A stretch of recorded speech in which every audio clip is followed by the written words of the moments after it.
မင်းကလေးတယောက်ဟာခောက်ဆွဲကြိုက်လွန်းလို့နေတိုင်းစားတယ်တနေ့မှာသူမစားတဲ့ခောက်ဆွဲတူတူပဲဆိုပေမဲ့တခြားသူတွေ18ချက်ပေးရတာသူမကြတော့20ချက်ပေးရတာကိုအံ့အားသင့်သွားတယ်သူမကဆိုင်ရှင်ကိုဘာကြောင့်မတူညီတဲ့ဆက်ဆံမှုခံရတာလဲလို့မေးတော့ဆိုင်ရှင်ကရှုပ်သွားတယ်သူမကမင်းကလေးအတွက်ပမာဏပိုကြီးတယ်လို့ရှင်းပြပေမဲ့မင်းကလေးကသူ့ခောက်ဆွဲနဲ့တခြားသူတွေနဲ့ခြားနားချက်မတွေ့ဘူးအဲ့ဒီအခါမှပဲဆိုင်ရှင်ကသူမကိုလှည့်စားထားမှန်းသိသွားတယ်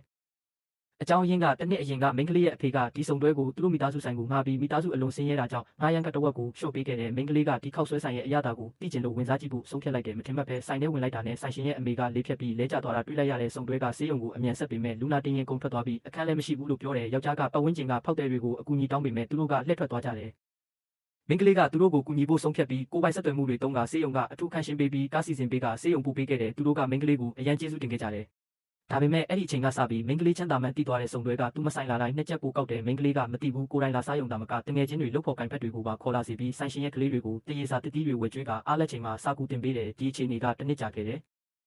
ဒီစုံတွဲကျေးဇူးကမ်းနိုင်မှန်းသူမမျှော်လင့်ထားခဲ့ဘူးဒါကြောင့်ဒီခောက်ဆွဲဆိုင်ကိုဘယ်တော့မှပြန်မလာတော့ဘူးလှုပ်ဝက်ကတိပြုလိုက်တယ်သူမကဆိုင်ရှင်ကိုခောက်ဆွဲထုတ်ဖို့ခိုင်းတယ်ဒါပေမဲ့ထွက်ခါနီးမှာတူရီမိုတက်နေတာတွေ့လို့အသိယူလိုက်တယ်ဆိုင်ရှင်မကမြင်တာနဲ့ရက်ခိုင်းပြီးပတ်စံမပေးဘူးလို့ဆွဆွဲတယ်မင်းကလေးကပေးပြီးသားဆိုတာတီလို့ဂရုမစိုက်ပေမဲ့ဆိုင်ရှင်မကထပ်ပေးဖို့ဆွတောင်းတယ်တခြားဖောက်တယ်တွေကလည်းမေးသွားတာလားလို့တတိပေးကြတယ်